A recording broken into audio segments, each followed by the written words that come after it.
E aí, gente, tudo bem com vocês? Mais um vídeo aqui no canal, então já sabe, né? Se inscreve, curte, compartilha, segue no arroba e bora conhecer o nosso gigante hoje?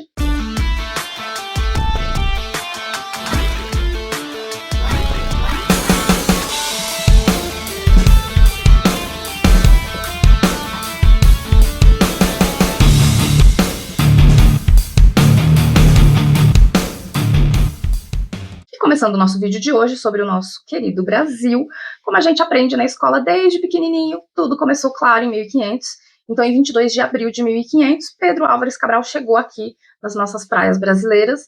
E Pedro Álvares Cabral era um navegador português e, de fato, foi mais um acidente do que uma procura em si por uma terra, por um lugar novo. Os portugueses, em geral, eles estavam mais preocupados em fazer trocas de especiarias com a Índia. Então, por fim, acabou sendo descoberto, né, esse lugar novo, e conforme eles começaram a olhar mais aqui para o Brasil, eles começaram a ver, por exemplo, uma árvore bem valiosa para eles, que é chamada de pau-brasil, uma árvore que é utilizada, inclusive, para a extração de tintura, e, enfim, né, os portugueses, para poder, né, ir cortando e retirando essa madeira, enfim, entre outras coisas, né, daqui das nossas florestas e levar, né, nos seus navios, eles iam fazendo algumas trocas, né, com os índios. Então, eles acabavam dando algumas bugigangas, né, como espelhos, facas, enfim, qualquer coisa, e iam retirando, né, algumas coisas aí das nossas florestas e levando para eles conseguirem utilizar e fazer parte, né, do seu comércio. Agora, falando sobre colonização e capitanias hereditárias, que foi do ano de 1530 a 1549, que foi uma decisão do rei, né, no caso, o rei de Portugal, para poder mandar nobres aqui para o Brasil, para poder irem colonizando algumas terras, porque esse período, na verdade, foi um período um pouco tenso, porque tanto a França quanto a Holanda, eles também tinham interesses no Brasil e, dessa forma, eles também queriam invadir e colonizar o nosso território brasileiro. Então, Portugal já começou a mandar os nobres, né, para poder ir colonizando essas terras, o que não deu muito certo, né? Não foi uma tarefa assim muito bem sucedida, porque faltava muito investimento, né? Infraestrutura. Então, em muitos territórios acabou nem dando certo esse plano dele. Desses territórios que os nobres portugueses estavam, podemos dizer, colonizando, né? A grande maioria, como eu disse, teve fracasso, e os únicos territórios, na verdade, que até tiveram aí algum êxito foi Pernambuco e São Vicente, em São Paulo. No ano de 1549, então, Portugal criou aqui no Brasil o governo geral, podemos dizer, para manter tudo um pouco mais organizado, né? Podemos dizer assim. E o que aconteceu nessa época, né, que foi até aí por volta de 1700? O açúcar passou a ser o principal produto de exportação aqui do Brasil. E dessa forma foi criado, né, em muitas fazendas, né, muitos engenhos, muitas propriedades enormes. E, infelizmente, também com isso havia muita mão de obra escrava, né, muita mão de obra escrava africana, que trabalhava nesses engenhos. Então, com isso, o Brasil passou a fazer muito essa exportação de açúcar. Claro, né, os portugueses faziam essa exportação de açúcar e se tornou o principal produto nessa época, né, nesse período, e eles começaram a lucrar bastante. Lembra que eu falei para vocês sobre França, Holanda? Pois bem, em 1555, então, a França conseguiu invadir o Brasil, especificamente os lugares que hoje conhecemos aí como Rio de Janeiro, e em 1612 o Maranhão. Os holandeses, por sua vez, também fizeram a sua invasão, e no ano de 1630 eles invadiram o Nordeste, e eles ficaram ali por bons e velhos 20 anos ali controlando o Recife. Os portugueses e os colonos brasileiros, né, ao longo do século XVII, eles foram conseguindo, né, depois fazer a expulsão aí de toda essa galera, né, tanto dos franceses quanto dos holandeses, até que todo mundo foi embora. No final aí do século XVII, aí por volta de 1700 até 1800, foi descoberta uma coisa muito boa aqui no Brasil, né? O ouro, diamantes, muitas pedras preciosas, Inxalá, né? Aí os portugueses fizeram a festa. Aí os portugueses gostaram. Então, assim, em Minas Gerais, Goiás, Mato Grosso, cidades como Diamantina, então, no interior, né, a galera acabou descobrindo muitos lugares, né, com ouro, muitas pedras, e aí que a galera foi ficando de vez mesmo. Então, Portugal passou a lucrar muito, né, com essa nova descoberta aqui do Brasil, né? E aí, depois, é claro, né, foi onde a corte portuguesa acabou vindo para o Brasil. Então, no ano de 1808, é claro, né, depois da descoberta do ouro, fácil, até eu vou. A família portuguesa, né, a família real, veio aqui para o Brasil. Então, eles, na verdade, meio que uma coisa casou com a outra, porque eles também não chegaram aqui apenas, né, por conta dessa descoberta. Eles vieram mesmo porque eles estavam fugindo das tropas do Napoleão Bonaparte. E quem era o Napoleão Bonaparte? Ele era um estadista, líder militar francês. Então, ele foi o imperador da França e, por muito tempo, ele governou parte da Europa continental. Então, como ele e as suas tropas dominavam territórios, enfim, né? Hoje em dia é tudo muito diferente, né? Mas se a gente for assistir filmes, coisas mais antigas, trazendo histórias muito antigas, a gente vê que antigamente era tudo a ferro e fogo, né?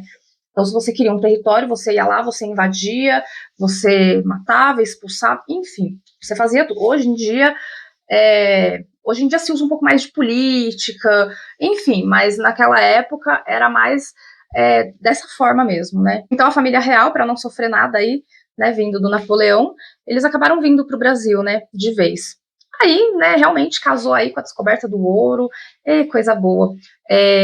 Inclusive Portugal, assim, lucrou muito, muito mesmo com o Brasil. O ouro, o Brasil aqui era a principal fonte de renda de Portugal, era a gente, o nosso país. Então, a família real chegando aqui no Brasil, eles mudaram a sede, né, de Salvador para o Rio de Janeiro. Então, o Rio de Janeiro passou a ser a capital do Brasil. E dessa forma, eles começaram a abrir o comércio para o exterior. E também foi criada a instituição Banco do Brasil. E também foi criado a imprensa régia. No ano de 1822, Dom João VI, então rei de Portugal, ele decidiu que não ia mais ficar no Brasil. Então ele pegou sua mala e foi embora. Né? Acho que o medo também do Napoleão, a essa altura do campeonato, já tinha passado também. E ele simplesmente foi embora. Mas tem um porém. Ele deixou alguém aqui, sim, o seu filho, Dom Pedro I. Então, com toda essa tensão aí entre os portugueses e os brasileiros, o que aconteceu no dia 7 de setembro? Feriadinho, gente, todo mundo sabe. Independência do Brasil. Então, em 7 de setembro de 1822, o Dom Pedro I proclamou a independência do Brasil. Então, após ele ter feito isso, né, então o Brasil acabou se tornando um país soberano, um território enorme, com muitas riquezas, muito potencial econômico, muitos anos de exploração e muitos conflitos pela frente. Então, no 7 de setembro de 1822, o Brasil ganhou seu primeiro imperador, e no ano de 1824, o Brasil ganhou a sua primeira constituição, monarquia constitucional. Dessa forma, tornando o imperador o centro do poder. Ah, boba sou eu, né? O cara foi bem ligeiro. Dom Pedro foi ficando aí pelo Brasil como o primeiro imperador, mas nesse período aí foram tendo muitas revoltas políticas, muitos conflitos. Então, no ano de 1831, ele também fez igual o pai dele, né? Ele fez a malinha dele e cantou pneu. Do ano de 1831 até aproximadamente ali 1840, então foi o período regencial do Brasil. Por quê? Novamente, né? Essa galera tem uma mania, eles vão, o filho fica, né? Aí o outro vai, o filho fica também. Então, quem ficou aqui no Brasil dessa vez? Dom Pedro II. Só que tem um porém. Dom Pedro II tinha 5 aninhos de idade. Era uma criancinha. Então, ele não podia governar. Então, por esse motivo, o Brasil, aqui no Brasil, tornou-se um período regencial, porque houveram regentes, né, nesse período, alguns regentes, que foram tomando conta, né, do território, até o herdeiro, né, o Dom Pedro II, atingir a maioridade e então tomar o trono como o segundo imperador do Brasil.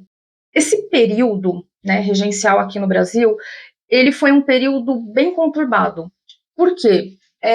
Houveram algumas revoltas regionais. Eu não vou falar não, gente. Assim, revoltas, é, enfim, até que com as suas razões aí, porque conforme eu fui realizando a pesquisa, eu fui vendo que uma coisa em comum tinha em todas essas revoltas, que era o quê? Esse pessoal, né, os regentes, eles mantinham o foco no Rio de Janeiro. E o resto do Brasil, assim, praticamente largado, abandonado. Então, era realmente um período bem complicado. Então, houveram algumas batalhas, literalmente, batalhas regionais. Eu vou fazer assim um breve resumo para vocês, bem breve mesmo, para vocês saberem o que foi e qual foi a localidade também e o porquê. Então, começando com a primeira, né, que foi a revolta Cabanagem, que foi no Pará, de 1835 a 1840, que foi uma revolta popular ocorrida na província do Grão do Pará, durante esse período regencial do Brasil. Então, ela foi iniciada por motivo de desigualdade social, insatisfação política e revolta. A revolta envolveu diversos setores, como, por exemplo, indígena, escravos e até mesmo a elite local.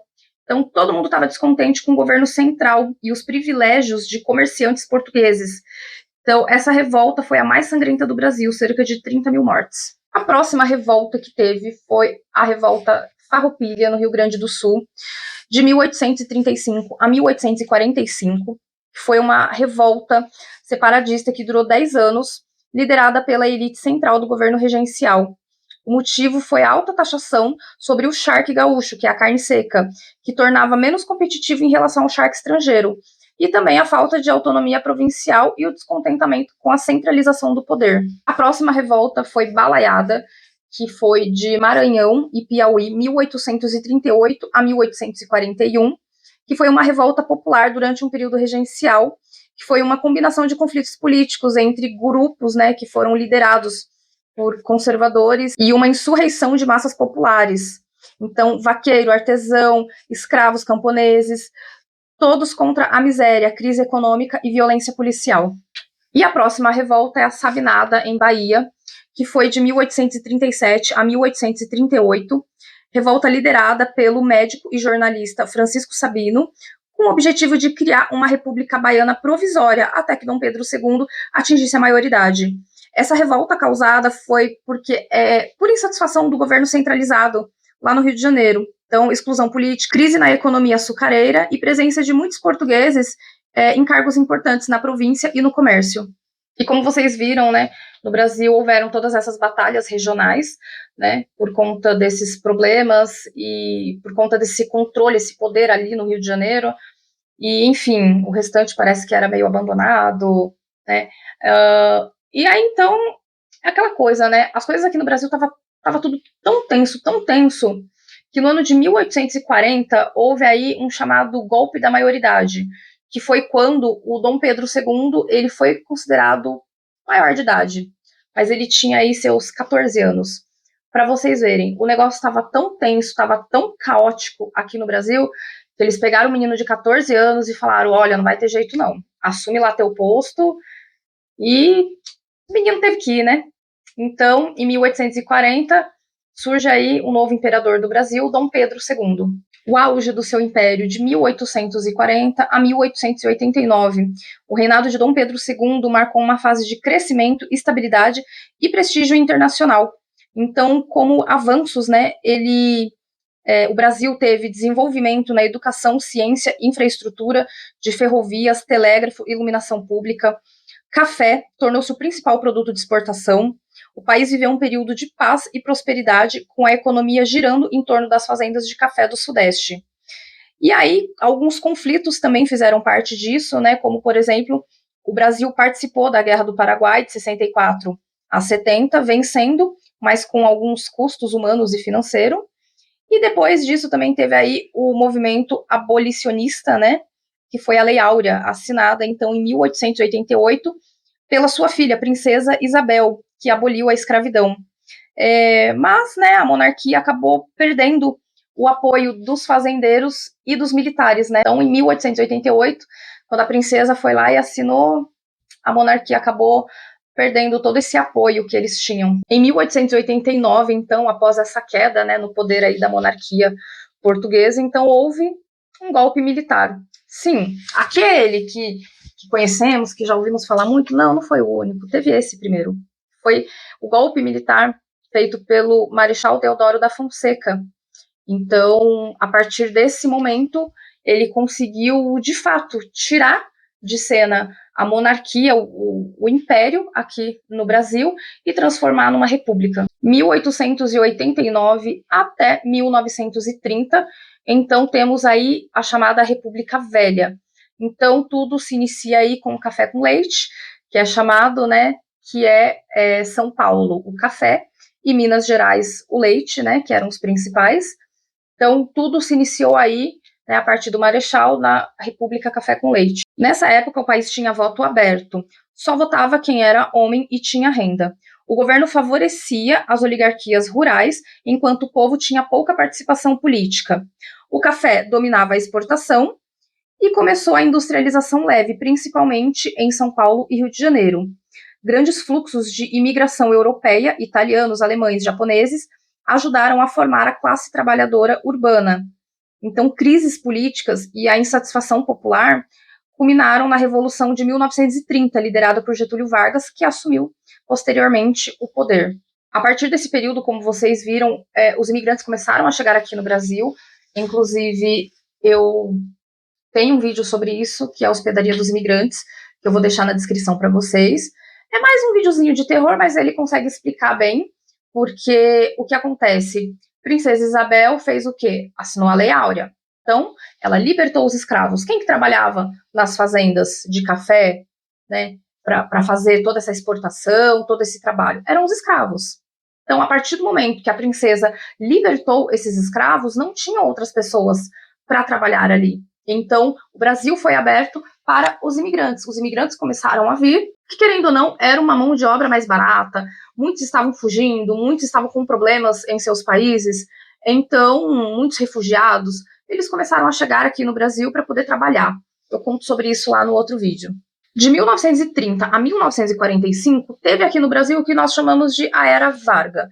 E, como eu falei para vocês, houve, né, uma revolução, que foi a Revolução de 1930. A Revolução de 1930 foi um movimento político-militar que pôs fim à República Velha do Brasil, levando Getúlio Vargas ao poder, por meio de um golpe de Estado. Liderado por forças políticas e militares de Minas Gerais, Paraíba e Rio Grande do Sul, o movimento depôs o presidente Washington Luiz e impediu a posse de Júlio Prestes.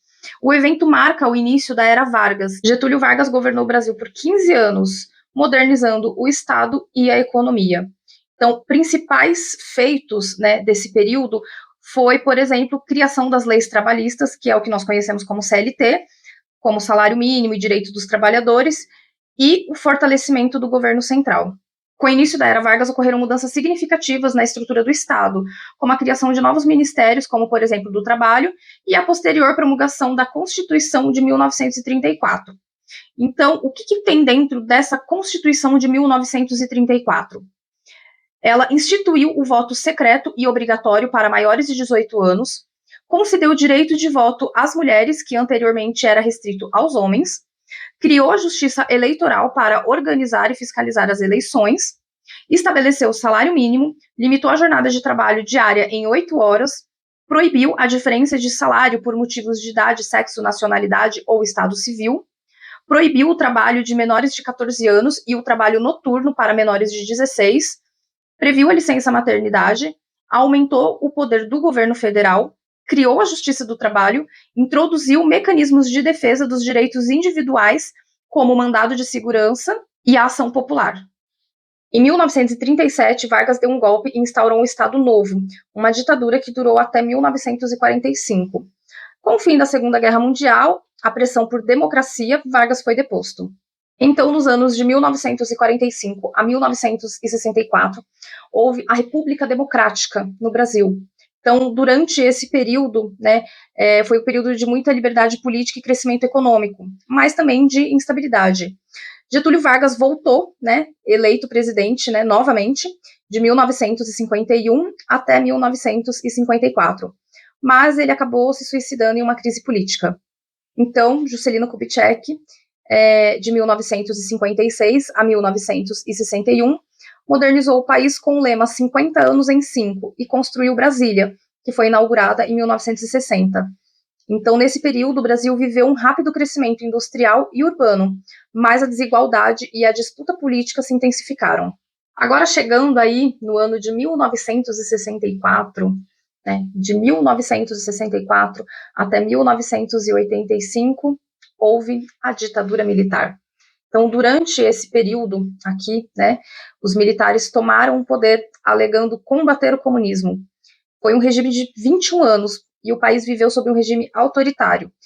Então, houve censura à imprensa, perseguição a opositores, fim de partidos políticos livres, prisões, exílios e torturas a quem se opunha ao regime. Entretanto, houve também o milagre econômico, né, de 68 a 73, com um forte crescimento na economia, mas concentrado nas mãos de poucos e às custas de dívida externa e muita desigualdade social. Em 1980, aqui no Brasil, a crise econômica estava bem grande e foi criado também aí um movimento Diretas Já, que esse movimento ele tinha como objetivo acabar, né, com essa ditadura militar. Então, esse movimento ele foi uma campanha popular massiva que ocorreu entre 83 e 84 para pressionar pela restauração das eleições diretas para presidente no Brasil, que, né, havia sido retiradas aí, né, devido à ditadura militar. Esse regime abriu o caminho para as eleições indiretas em 1985, que elegeram Tancredo Neves como o primeiro presidente civil em 21 anos aqui no Brasil.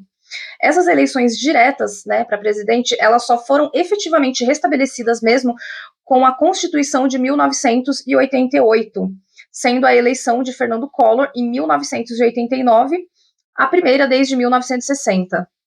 Então, a partir desse movimento, né, Diretas Já, acabou conseguindo, né, derrubar, né, essa ditadura militar, e o Brasil ele conseguiu novamente, né, voltar a ser uma democracia e ter novamente eleições presidenciais. Então, né, voltando aí depois de, né, 20 anos, né, teve aí a sua primeira eleição. Dessa forma, eles agora, né, passa a ser aí uma nova república, né, então iniciando com Fernando Collor. Então, a partir dos anos 90, o Brasil se abriu ao comércio internacional. Em 94, veio também o Plano Real e estabilizou a moeda e reduziu a inflação. O país também se tornou um exportador de soja, carne, minério, ferro e petróleo. Teve também a criação de programas sociais como Bolsa Família. Hoje, o Brasil é uma das 10 maiores economias do mundo, porém a gente ainda tem alguns desafios pela frente, né? Como, por exemplo, a desigualdade de renda, onde uma minoria concentra grande parte da riqueza. Educação e saúde pública, que ainda precisam de mais investimento, violência urbana e corrupção política, que são problemas persistentes. Então, agora, eu vou citar bem brevemente para vocês, assim, bem resumidamente mesmo, porque o Brasil teve muito presidente, então não dá também para entrar em detalhe, né, de cada um deles. Né? Então, eu fui citando aí os fatos mais importantes, os acontecimentos do Brasil, né, desde que Pedro Álvares Cabral chegou, onde depois chegou a família, a família de Portugal, né, a família real, que chegou no Brasil, onde ficou Dom Pedro I, depois ele foi embora, enfim, ficou Dom Pedro II, Princesa Isabel assinou a Lei Áurea, libertou os escravos, e foi aí que o Brasil virou uma república e começou com essa de presidente, né? Então vamos votar, vamos ter presidente e tudo mais. Então, até o Dom Pedro II, né? Então, o Brasil foi, podemos dizer, um império, né? Então, teve ali 2 imperadores, na verdade, né? Princesa Isabel, ela não teve muito apoio, né? Devido a essa liberdade dos escravos, e ela também era uma pessoa mais, como podemos dizer, ela era uma pessoa mais humana, ela era ligada mais em causas sociais, ela não tinha muita desenvoltura para a política, né? Então essa que é a verdade. Então, por fim, a monarquia foi saindo de cena, e aí agora, né, desde que a monarquia saiu de cena, eu vou citar cada um deles para vocês, né, e o período que foi, bem brevemente, né, por ordem, até os dias atuais. Começando aí pelo Marechal Deodoro da Fonseca, de 1889 a 1891. O Marechal era militar, então no dia 15 de novembro ele proclamou, né, o Brasil uma república, e ele foi o primeiro presidente. Ele criou um governo provisório e separou a Igreja do Estado, e ele promulgou a Constituição de 1891. Ele promulgou, ou seja, tornou oficial. E o que foi essa Constituição de 1891? Essa Constituição estabeleceu o presidencialismo, o federalismo, com maior autonomia para o Estado e a separação de poderes entre executivo, legislativo e judiciário, extinguindo o poder moderador da monarquia. Como característica, Estado laico, separando a Igreja do Estado, e ampliou o direito ao voto para homens com mais de 21 anos, excluindo analfabetos e mulheres. A dificuldade em seu governo foi uma forte oposição política e crise econômica. Ele acabou renunciando em 1891. Próximo presidente do Brasil, Marechal Floriano Peixoto, de 1891 a 1894. Marechal Floriano também era militar e no seu governo, né, era um governo autoritário marcado por repressão e instabilidade. Próximo presidente, Prudente de Moraes, de 1894 a 1898. Prudente de Moraes era bacharel em Direito e ele foi o primeiro civil na presidência. E o seu governo enfrentou algumas dificuldades, como, por exemplo, a Revolta dos Canudos, no sertão da Bahia. A Revolta dos Canudos foi um conflito no sertão da Bahia, liderado pelo líder religioso Antônio Conselheiro, motivado pela miséria e abandono social na região, buscando uma vida melhor, fugindo da seca, fome e exclusão. Os números de seguidores e a oposição de fazendeiros da Igreja e a República levaram a um confronto militar sangrento que resultou na destruição do arraial e na morte de cerca de 20 mil pessoas. Próximo presidente, Campos Salles, 1898 a 1902. O Campos Salles, ele também era bacharel em Direito, ele equilibrou as finanças com empréstimo para pagar a dívida externa, e algumas dificuldades do seu governo eram medidas impopulares e queda no poder de compra da população. Próximo presidente, Rodrigues Alves, 1902 a 1906. Rodrigues Alves também era bacharel em Direito. Ele modernizou o Rio de Janeiro, até então a capital, abrindo avenidas e melhorando o saneamento com o médico Oswaldo Cruz. Algumas dificuldades do seu governo, né, uma forte resistência popular, que foi a Revolta da Vacina, em 1904, que foi uma rebelião popular no Rio de Janeiro, entre 10 e 16 de novembro de 1904. Essa reação foi a obrigatoriedade da vacina contra a varíola imposta pelo governo federal. Próximo presidente, Afonso Pena, 1906 a 1909. O Afonso também era bacharel em Direito. Ele incentivou ferrovias e a imigração para o café. Como dificuldades no seu governo, crises políticas e de saúde. Morreu antes de terminar o mandato. Próximo presidente, Nilo Peçanha, 1909 a 1910. O Nilo também era bacharel em Direito. Ele criou escolas técnicas federais, embriões dos institutos federais. Algumas dificuldades, como, por exemplo, o governo curto, marcado por disputa política regional. Próximo presidente, Marechal Hermes da Fonseca, 1910 a 1914. O Hermes era militar, e como dificuldade no seu governo, houve revoltas, como a Revolta da Chibata, em 1910, liderada por marinheiros contra maus tratos. Essa revolta foi um movimento ocorrido na Marinha do Brasil, liderado pelo marinheiro João Cândido, que protestou contra os castigos físicos cruéis, o racismo e as más condições de trabalho. O estopim foram 250 chibatadas no marinheiro afro-brasileiro Marcelino Rodrigues. A revolta forçou o governo a acabar com os castigos físicos na Marinha. Próximo presidente, Venceslau Braz, 1914 a 1918. O Venceslau era bacharel em Direito. Ele liderou o Brasil durante a Primeira Guerra Mundial e declarou guerra à Alemanha em 1917. E como dificuldade, enfrentou crise econômica e a gripe espanhola em 1918. Então, no ano de 1917, já estava quase aí no final da Primeira Guerra, né, que o final foi em 2018, mas o que acontece é o Brasil, até então, todo esse período da Primeira Guerra, se manteve neutro, totalmente neutro. Só que no ano de 1917, alguns submarinos alemães destruíram vários navios brasileiros. E eram navios mercantes, eles só estavam transportando mercadorias, né? Então, o mais famoso acabou sendo o caso do navio Paraná. Então, devido a esse ocorrido, então, no ano de 1917, o Brasil acabou declarando guerra contra a Alemanha. E, como aliado, né, o Brasil se juntou à França e à Inglaterra. Então, o Brasil, apesar de não ter muita força, né, nessa questão de guerra, o Brasil acabava com os seus navios, né, como podemos dizer, patrulhando, né, os outros navios e submarinos alemães, protegendo, né, para não atacar outros navios mercantes, né, dos seus parceiros, né, como, por exemplo, a França e a Inglaterra, que também estavam, né, transportando mercadorias. Então, nesse ano, o Brasil declarou guerra contra a Alemanha, mas, né, com o fim da guerra, em 1918, aí teve essa outra preocupação, que também foi algo, não só no Brasil, mas foi também no mundo todo, né, uma grande dificuldade, que foi a gripe espanhola. O próximo presidente do Brasil, Delfim Moreira, de 1918 a 1919, o Delfim, ele também era bacharel em Direito, e como dificuldade no seu governo, ele teve problemas de saúde mental e falta de liderança efetiva. Próximo presidente, Epitácio Pessoa, 1919 a 1922. O Epitácio, ele também era bacharel em Direito. Ele promoveu obras públicas e combateu a seca no Nordeste. Como dificuldade no seu governo, teve ali alguns movimentos, né, e começou a surgir jovens oficiais pedindo por reformas. Próximo presidente, Arthur Bernardes, de 1922 a 1926. O Arthur também era bacharel em Direito.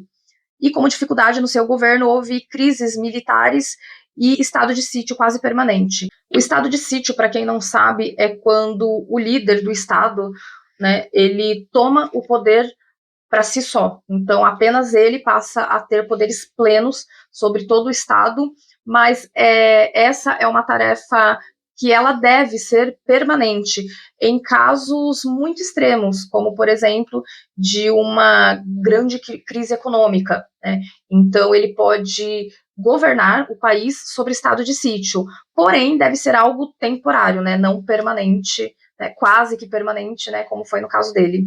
Próximo presidente, Washington Luiz, de 1926 a 1930. Washington também bacharel em Direito. Como dificuldade no seu governo, teve crise do café e o descontentamento que levou à Revolução de 1930, que o derrubou. Que é a revolução que eu falei para vocês, né? Que veio aí a Era Vargas. E próximo presidente, Getúlio Vargas, de 1930 a 1945. O Getúlio também, bacharel em Direito. Ele criou o Ministério do Trabalho, né, como, por exemplo, a CLT, e incentivou, né, a industrialização e o nacionalismo econômico. Como dificuldade aí no seu governo, né, o autoritarismo, censura e repressão política. Ele saiu do poder em 1945, após pressão militar. Próximo presidente, Eurico Gaspar Dutra, 1946 a 1951.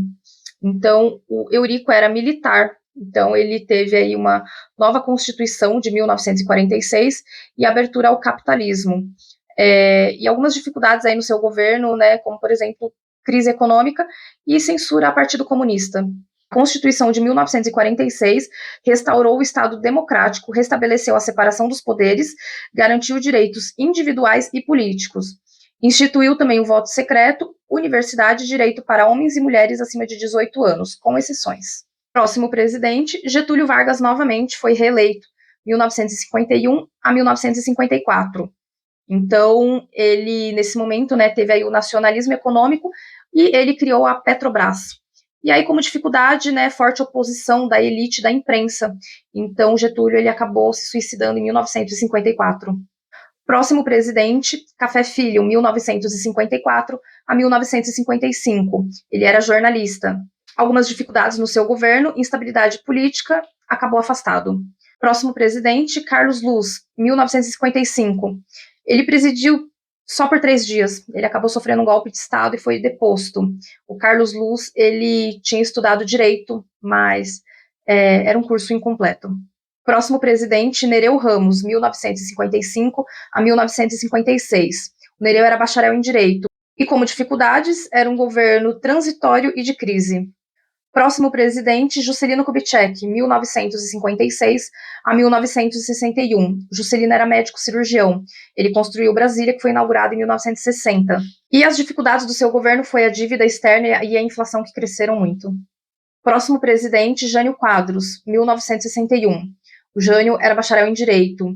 E ele renunciou após 7 meses, alegando forças ocultas. Próximo presidente, João Goulart, 1961 a 1964. O João era bacharel em Direito. Ele propôs reformas de base agrária, educacional e trabalhista. E algumas dificuldades aí, forte oposição dos militares e da elite. Ele foi deposto em 64, quando iniciou a ditadura.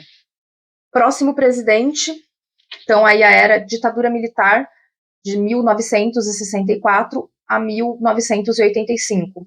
Castelo Branco, que era o militar. Então, ele ficou de 64 a 67. Algumas dificuldades aí, ele teve perseguição política e cassações. Próximo presidente, Costa e Silva, outro militar, de 67 a 69. Algumas dificuldades, endurecimento político com AI-5, de 1968. A AI-5 foi o ato institucional mais repressivo da ditadura militar. Suspendeu direitos civis, políticos, como habeas corpus, e permitiu a cassação de mandatos, a dissolução do Congresso Nacional e a censura prévia em diversas áreas. O AI-5 foi extinto em 1979. Próximo presidente foi aí um governo temporário, né, que foi a junta militar em 1969, governo temporário por 3 ministros militares, após o AVC do Costa e Silva. Próximo presidente, Emílio Médici, de 1969 a 1974. O Emílio também era militar, e em seu governo houve muita repressão máxima e censura pesada. Próximo presidente, Ernesto Geisel, 1974 a 1979. Militar também, e algumas dificuldades foi a resistência de militares linha dura e crise do petróleo. Próximo presidente, João Figueiredo, 1979 a 1985. João, também militar, anistiou presos políticos e restaurou o pluripartidarismo. Como dificuldade no seu governo foi a crise econômica e protestos por direta já. Próximo presidente, então, aí agora final ditadura militar, iniciando a nova república, Tancredo Neves, né, em 1985. O Tancredo, ele também era bacharel em Direito, foi um símbolo da redemocratização. Próximo presidente, José Sarney, 1985 a 1990. Sarney, também bacharel em Direito, promulgou a Constituição de 1988. Como dificuldade aí no seu governo, teve hiperinflação e estabilidade econômica. A Constituição de 1988 foi promulgada ao fim da ditadura militar. Restabeleceu a democracia, liberdade de expressão religiosa, trabalho de imprensa e acesso à saúde e educação como direitos sociais. Instituiu o acesso à universidade, saúde com a criação do SUS, educação, trabalho e moradia. Garantiu direitos para grupos como indígenas, crianças e mulheres. Também classificou o racismo como um crime inafiançável. Próximo presidente, Fernando Collor de Mello, 1990 a 1992. O Fernando, ele era bacharel e doutor em ciências sociais. E como dificuldade no seu governo, teve muito escândalo de corrupção. Ele sofreu impeachment. Próximo presidente, Itamar Franco, 1992 a 1995. O Itamar era engenheiro civil. Criou o Plano Real em conjunto com Fernando Henrique Cardoso, quando era ministro. E algumas dificuldades do governo foi que ele governou em meio à crise e reconstrução de credibilidade. Próximo presidente, Fernando Henrique Cardoso, de 95 a 2003. Fernando é bacharel e doutor em ciências sociais. Como dificuldade aí no seu governo foi a desigualdade social e crises externas, como, por exemplo, asiática e russa. Próximo presidente, Luiz Inácio Lula da Silva, de 2003 a 2011. Lula, ele é técnico torneiro mecânico e sindicalista. Como dificuldade no seu governo, escândalos de corrupção, mensalão. Próximo presidente, Dilma Rousseff, de 2011 a 2016. A Dilma é economista, primeira mulher presidente do Brasil. E como dificuldade no seu governo, crise econômica e política, sofreu impeachment em 2016. Próximo presidente, Michel Temer, de 2016 a 2018. Temer, ele é bacharel e doutor em Direito Constitucional. Como dificuldade no seu governo, houve baixa popularidade e denúncias de corrupção. Próximo presidente, Jair Bolsonaro, de 2019 a 2022. Bolsonaro é militar e como dificuldade no seu governo foi uma dificuldade aí na gestão da C-19, crises políticas e ambientais. E o próximo e último presidente, Lula, né, que está até o presente momento, que foi reeleito, e como dificuldade aí, polarização política e desafios econômicos globais. Então, como vocês viram, nossa, é muito presidente, né? Meu Deus do céu. Fiquei até zonza de tanto falar o nome desse pessoal. É muita gente. Enfim, né? Então, consegui mais ou menos aí citar, né, quem era quem. E um breve relato aí também das suas dificuldades, né, o que aconteceu. Então, desde a ascensão do Brasil até os dias atuais, né, então aconteceu tudo isso que eu citei para vocês, todas essas mudanças também.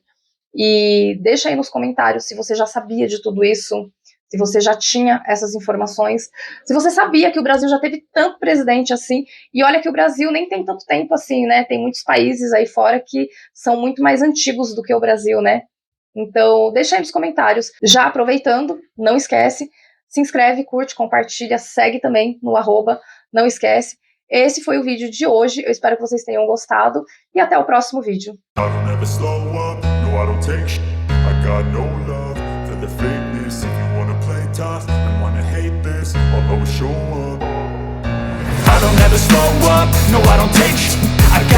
love for the fake